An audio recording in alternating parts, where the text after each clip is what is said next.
merek.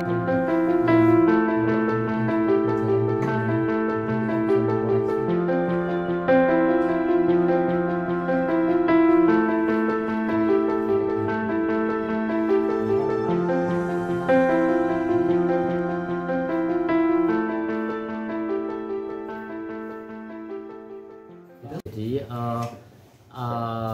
kami sudah yang sebenarnya kami sampaikan ya, kami sudah final, SK sudah berproses, tapi memang kami belum serahkan langsung kepada Ciko-nya. Ini kebetulan ya, timingnya kok kebetulan seperti itu. Tetapi kita juga harus melihat Mbak, kalau di Undip ini case yang dilakukan Ciko itu sebenarnya banyaknya adalah case sebelum dia jadi mahasiswa Undip. Itu juga kita harus perhatikan juga. Artinya selain kemudian kita memberikan sanksi, kita juga harus mempertimbangkan edukasi. Proses edukasinya di mana? Makanya saya terus terang belum bisa memberikan satu fix sanksinya ini begitu ya, karena nanti kalau ada perubahan dan sebagainya itu yang kemudian ini. Tetapi sekurang-kurangnya bisa saya katakan kemarin itu adalah dia kita usulkan untuk diskorsing 2 semester. Plus ya, plus tidak boleh menerima beasiswa, plus tidak boleh menjadi pengurus organisasi kemahasiswaan. Kira-kira seperti itu. Nah, lagi-lagi ini belum fix 100% karena belum inkrah lah kalau di ini ya, karena nanti ada keberatan dari yang kemudian ini. Kira-kira seperti itu. Tetapi sanksi yang Undip berikan itu bisa dilakukan koreksi manakala pidananya jalan. Contoh, di dalam peraturan rektor kami itu, Pak Tri kemarin ini, Pak Tri dari kantor hukum kami, ketika diancam seseorang itu diancam dengan hukuman pidana itu 5 tahun, sekurang-kurangnya 5 tahun, itu bisa dikeluarkan. Nah, tapi itu harus P21 ya, karena kan nanti ketika misalkan kemarin saya juga mempertimbangkan memang lebih dari 5 tahun, tapi kemudian nanti ada koreksi dari kejaksaan atau tidak, itu kita harus tunggu.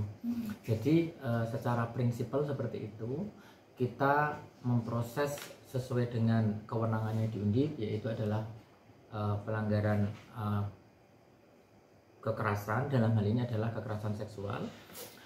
Prosedur sudah kita jalankan, dan kemudian pada akhirnya sanksi yang kita berikan itu pun bisa dikoreksi manakala nanti pidananya jalan. Kira-kira seperti itu gambarannya. Kalau dari penyelidikan tim Satgas kemarin ini, apakah benar ada korban-korbannya ini termasuk mahasiswa Undip gitu Pak katanya? Jadi gini, sebenarnya kejadian yang kemudian kita klarifikasi itu semuanya terjadi sebelum jadi mahasiswa Undip.